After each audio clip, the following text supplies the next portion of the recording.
Powerful wellness trio. Berberine Plus supports healthy blood sugar. Blood pressure support helps keep your pressure in check. And Joint Aid keeps your joints moving so you can stay active every day.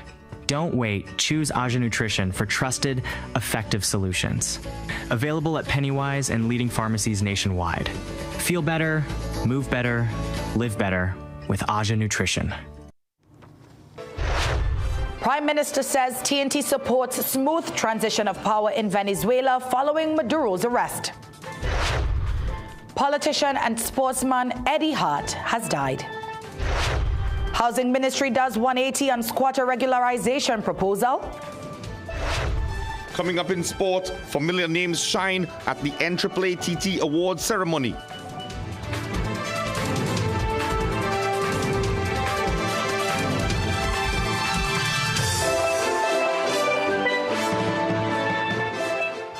Good evening, I'm Doris Polo, and this is the weekend news here on CNC3. Thanks for joining us.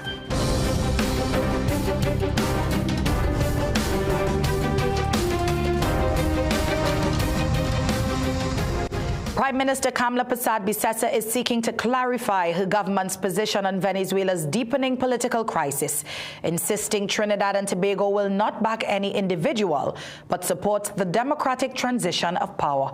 Her comments follow a defense by Foreign Affairs Minister Sean Sobers, who says government remains focused on stability and due process, even as questions grow over the United States' dramatic removal of President Nicolas Maduro. As Venezuela enters a volatile transition, government is drawing a clear line between itself and the unfolding crisis. Trinidad and Tobago made its position quite clear, very, very pellucid, that we did not participate in any of the kinetic activities that took place in Venezuela or in Caracas yesterday.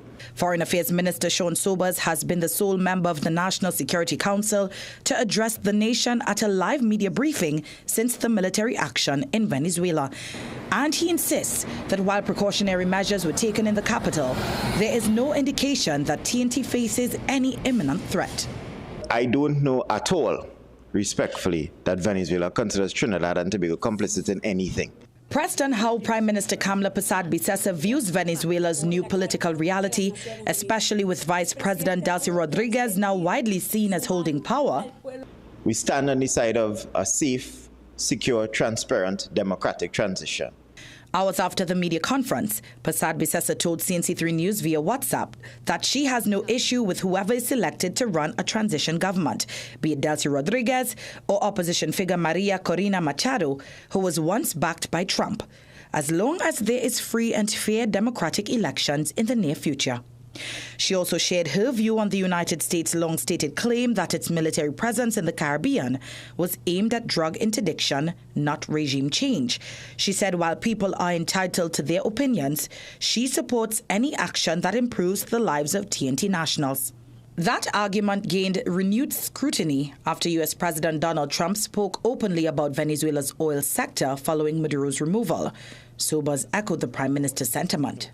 Our position still stands as it was before. The military intervention within the Caribbean region was based upon transnational crime. That has never changed. The U.S.'s position on that, as far as we are aware, has never changed on that.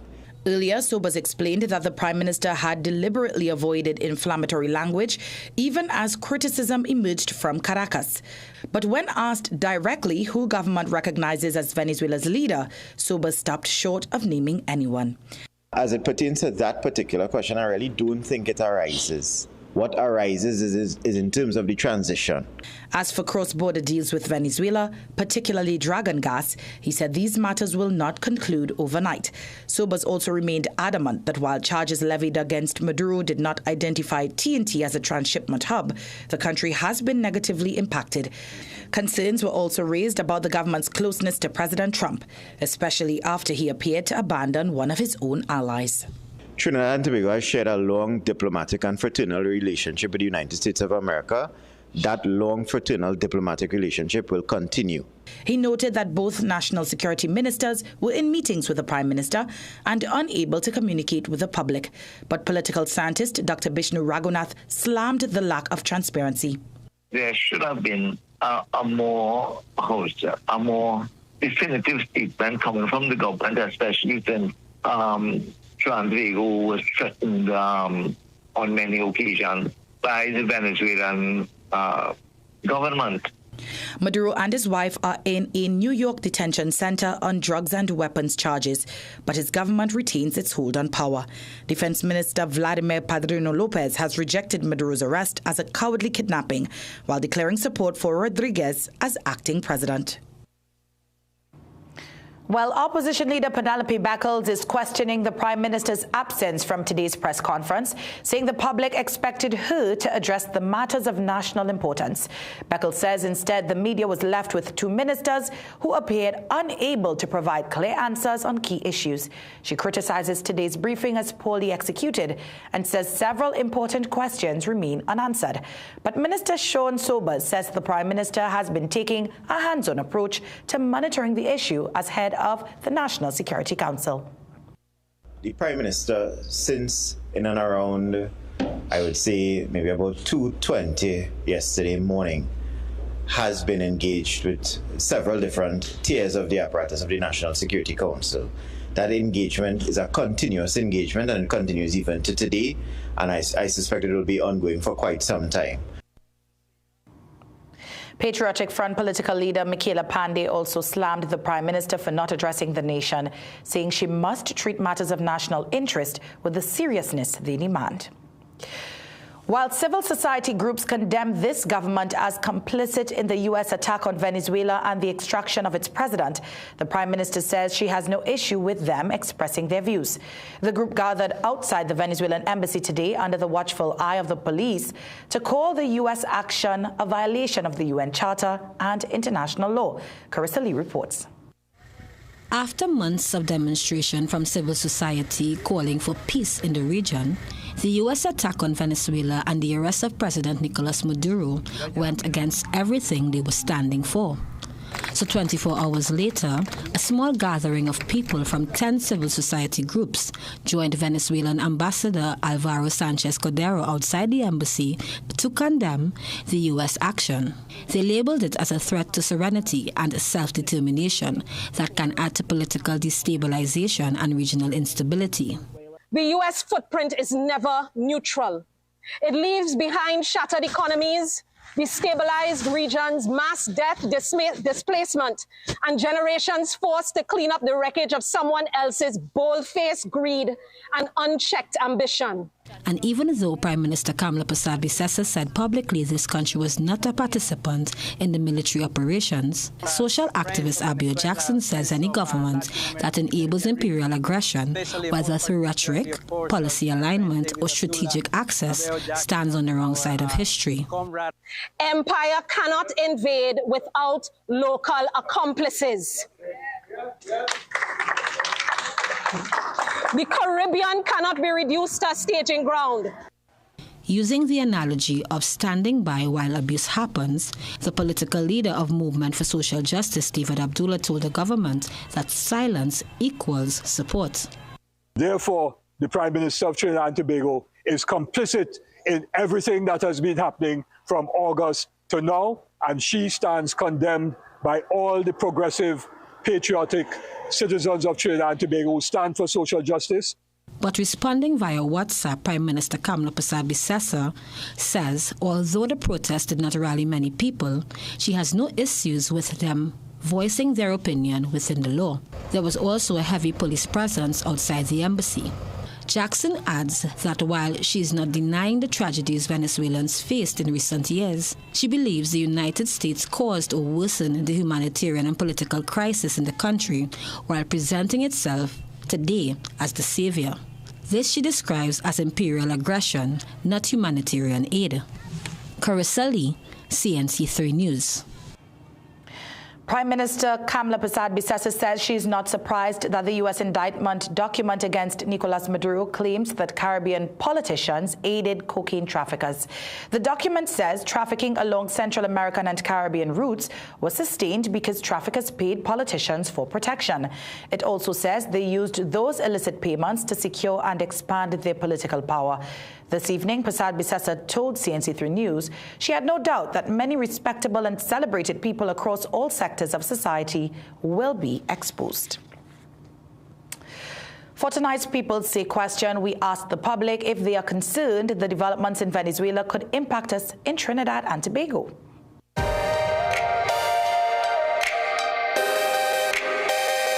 mean, I know I probably real bad right now. Yeah, because, anything can happen at any time, like, really. It's a possibility. It will impact us bad. I don't think it will impact us in a bad way. Because we'll start back to make money. Everything will start running the country, plenty of them might go back home. So it will impact us in a bad way, but in a good way. I think this country is going to be affected. Only if she gets involved, only if she chooses to get totally involved in it, which I doubt very much. And she's a sensible woman, so I don't expect that. Yeah, I think it will, whether we willing to accept it or not. Venezuela, well, what the U.S. does affects everybody, and what the U.S. did was kind of weird, so it will definitely affect us. It will have some impacts in time to come. Well, seeing that we have had long relations with Venezuela, which is so close to us, considering the deals that were made before and that have now gone against us, it's going to have some negative impact down the road.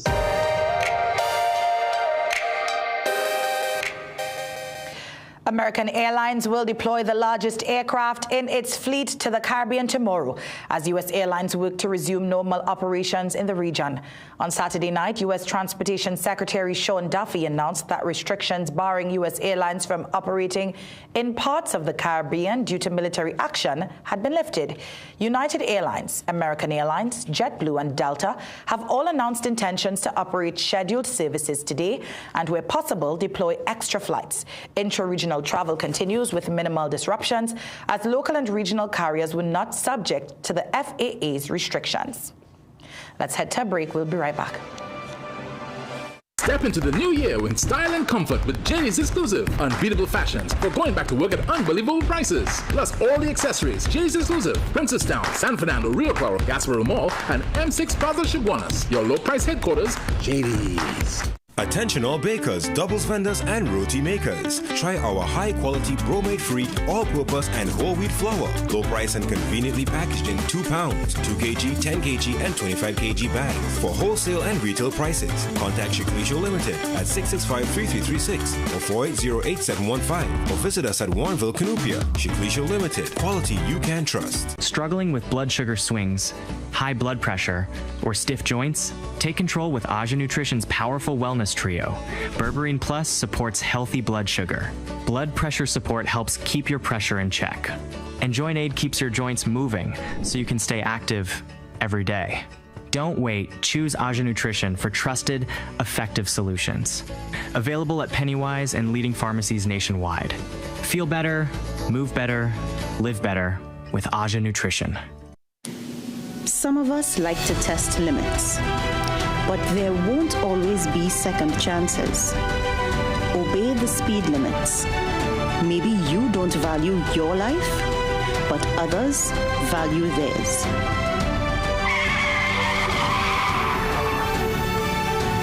A message from the TTPS.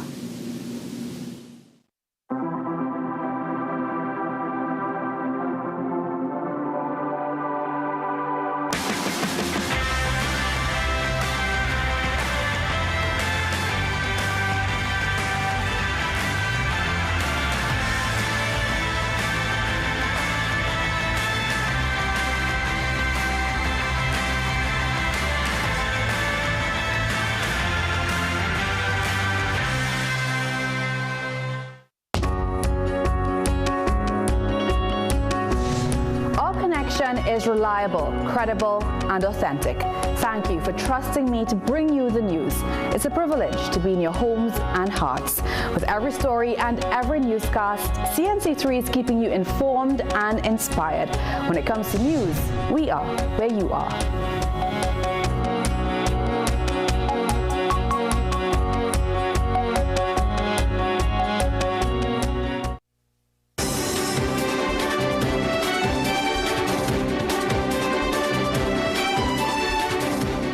A stark warning warning tonight for citizens. Occupy state-owned housing illegally and you will find zero government support. The administration is drawing a hard line on squatting in Housing Development Corporation properties. Housing Minister David Lee is firing back at former Housing Minister Camille Robinson-Regis after she branded potential regularization plans as political hypocrisy. Now it follows revelations by HDC Chairman Feroz Khan that an estimated 1,000 properties valued at $500 million are illegally occupied. While Khan had initially noted that regularization was an option, today Minister Lee claimed the HDC board was misled by an outdated policy drafted under Robinson-Regis's tenure. The government's new directive is clear. Regularization is off the table and squatters will face full accountability. Individuals who illegally occupy HDC homes will be removed if they occupy those homes by breaking into those homes and taking occupancy. That is a no-no under this government. We will not allow that lawlessness. The HDC chairman alleges the corporation has been treated as a private ATM for the politically connected, wasting $6 billion on inflated contracts and grass-cutting schemes. He says restructuring the corporation will reduce wastage as the government seeks to cut expenses. The People's National Movement is paying tribute to one of its long-standing figures, Dr. Edward Eddie Hart, who died this morning. Hart, a former MP, community activist, and sportsman, is being remembered for his decades of service to Tunapuna, Tacarigua, as well as for his deep involvement in party politics. Former PNM General Secretary Ashton Ford describes him as a pioneer who never gave up on his home ground and consistently fought for the people he represented. Eddie Hart is a unique individual and will always be remembered. And you know, in terms of religion, he also had a yearly service at the Anglican Church in Tunapuna. So he covered every aspect of life in Trinidad and Tobago. PNM political leader Penelope Beckles says that beyond their official roles, they shared a respectful working relationship and a valued friendship. He was a colleague she could always rely on and a friend whose counsel she appreciated. The Children's Authority says that despite efforts by the Cyril Ross Children's Home to comply with the 2018 Children's Community Residences regulations, they were unable to meet the full licensing requirements. President of St. Vincent de Paul, Nigel Phillips, says they spent thousands of dollars in repairs over the past 3 years, but could not meet the 33 requirements. He also says that getting in contact with the authority was like pulling teeth. The authority says it remains open to facilitate any future applications for licensure. Dr. Michael Dowlath is hailing government's digital transformation of the education system. He was speaking at Saturday's ceremony celebrating the return of the sailing bookshop to Trinidad and Tobago. Dr. Dowlath says education is at the heart of TNT's progress. The modern child lives in a digital world. They are digital natives. And so we have to blend that digital transformation into our schools. We are strengthening the capacity of our teachers and our curriculum to ensure that we just not develop critical thinkers, but those who can go on to solve real problems. The laptops that formed part of this digital transformation were supposed to have arrived December 23rd. Minister Dowlath has not responded to questions about their arrival. Also speaking at the launch was Trade, Investment and Tourism Minister Satyakama Maharaj, who spoke of the tourism benefit to be derived from the docking of the logos. My commitment is to expand the range of experiences that bring people to our shores and to deepen the kind of engagements that build our people at the same time. The Logos Hope aligns with that vision. It offers an attraction that visitors can plan around, and it offers an experience that our citizens can benefit from. Minister Maharaj also presented the crew with copies of his memoir.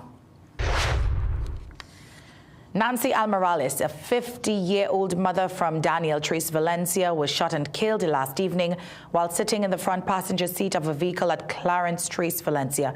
Police say Almorales was hit multiple times and died at the scene. The driver, Kevin Charles, was also shot in the chest, but was able to drive to the Valencia police post where he collapsed. Charles was taken to the Arima Health Facility where he remains under observation. A woman was badly burned after she was doused with puncheon and set on fire by a former partner. Shortly before 2 a.m., the 38-year-old woman was asleep when the man forced himself into her Merle Street Laramine home and attacked her.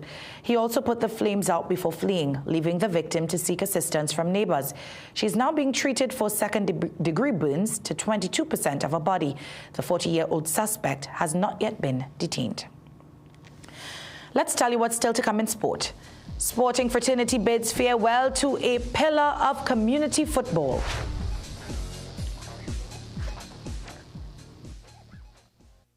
Dress like you mean business. At The Working Woman, we bring you stylish, professional looks made for the modern woman. From casual to formal workwear, we've got your professional wardrobe covered. This is more than just music. This is where you find the best of TNT. This is more than just a vibe. This is where Bollywood gets a twist.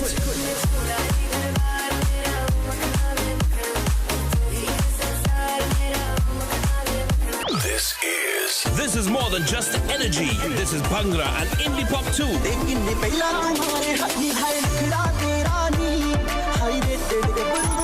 This is the mix. This is the life. Lock on or log on now. Sangeet 106.1 FM. This is authentic East Indian radio. This is us. Name something you know exists even if you can't see it. Ghost. Ghost. Good answer, Mom. Bigfoot. Bigfoot.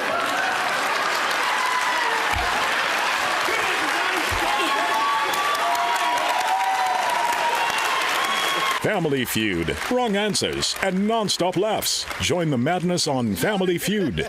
Weekdays at 5:30 p.m. only on CNC3. जब तक लल्ला पूरी तरह से ठीक न हो जाए, हम में से कोई यहाँ से नहीं जाएगा। हम भी चाहते हैं कि वीर जल्दी से ठीक हो जाए। ठाकुर साहब, हमारा लल्ला जिंदा है। इच्छा का मनहूस साया वापस नहीं आ। Uttaran. Love, secrets, and surprises. Watch Uttaran weekdays at 6 p.m. on CNC3.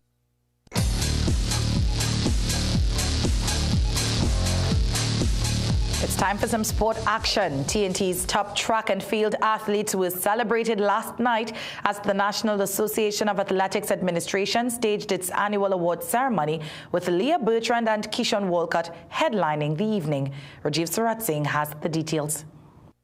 Fresh off claiming the top honors at the Trinidad and Tobago Olympic Committee Awards just days earlier, Bertrand and Walcott doubled up by being named Senior Female and Senior Male Athletes of the Year respectively, capping outstanding 2025 seasons for both.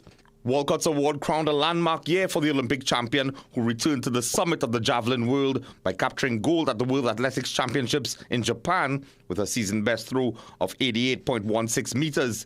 Bertrand was equally dominant after a season highlighted by personal bests of 10.92 seconds in the 100 meters and 22.54 in the 200.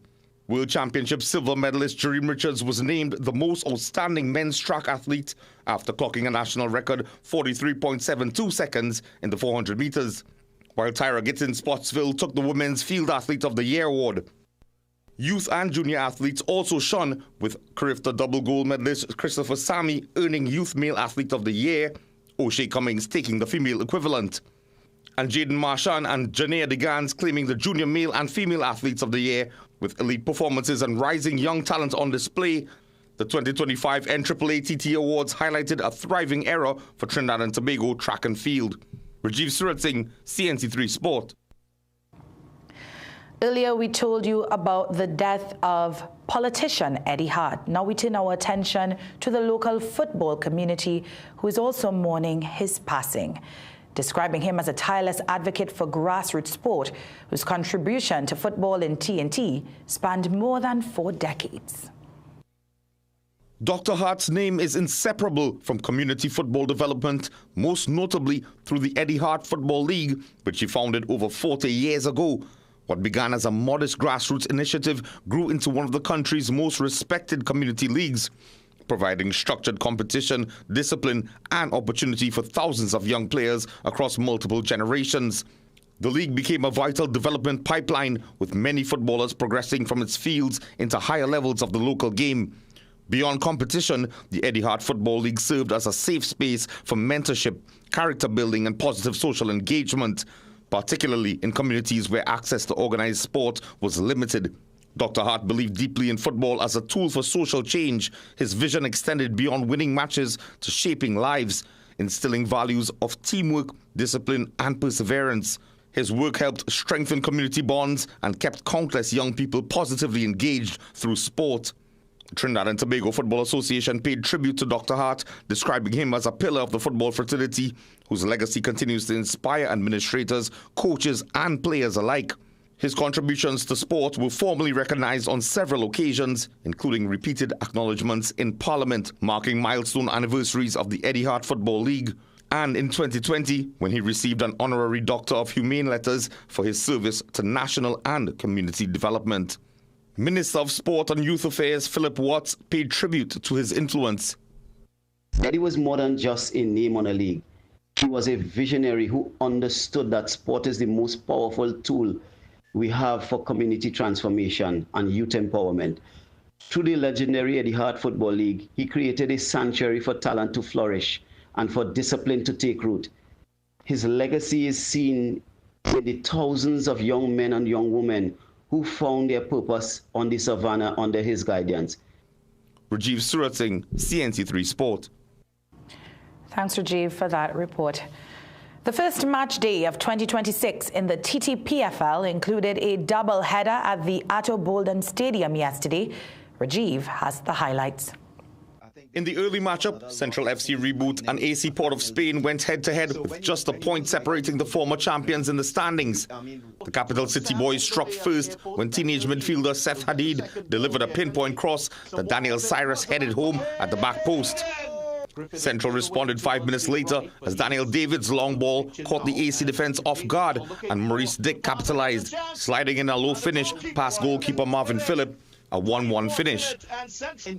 In the main event, Defence Force had the chance to go top of the table as they took on a youthful San Juan Jablotay. The Army outfit converted an early penalty in the 4th minute, Kahim Thomas beating the goalkeeper. Jablotay responded just before half-time, an accurate strike from outside the box from Isaiah Leacock. Defence Force didn't let the occasion pass them by though. Jelani Felix's 68th item set the stage for a goal of the year contender. Kahim Thomas's incredible run finished off by Kevin Molino, 3-1 to Defence Force. Rajiv Surat Singh, CNC3 Sport. Let's take another break. We'll return with more next. Tune in to Betterments with host Bass, Monday through Thursday, 12 p.m. to 3 p.m. for a program that educates and is solution-based. Bass tackles the issues that matter to you, providing a platform to speak your mind and find solutions. That's Betterments with Bass, with a focus on education and resolution. This is all about making things better for you. So if you want to make a difference and have your voice heard, tune into Freedom 106.5 FM and join us for Betterments with Bass, Monday through Thursday from 12 p.m. to 3 p.m. Better for you. Only on Freedom 106.5 FM, where we believe that your voice matters.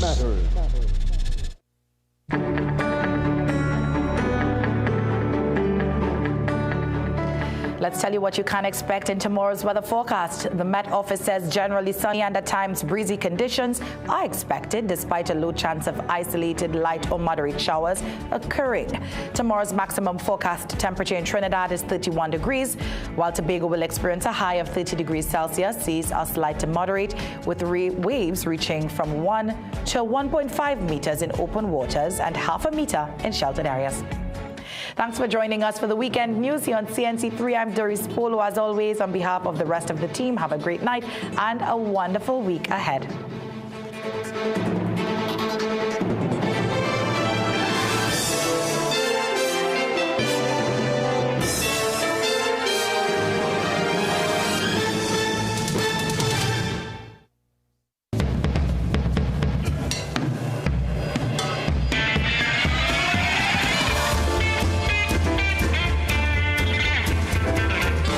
You're watching CNC3.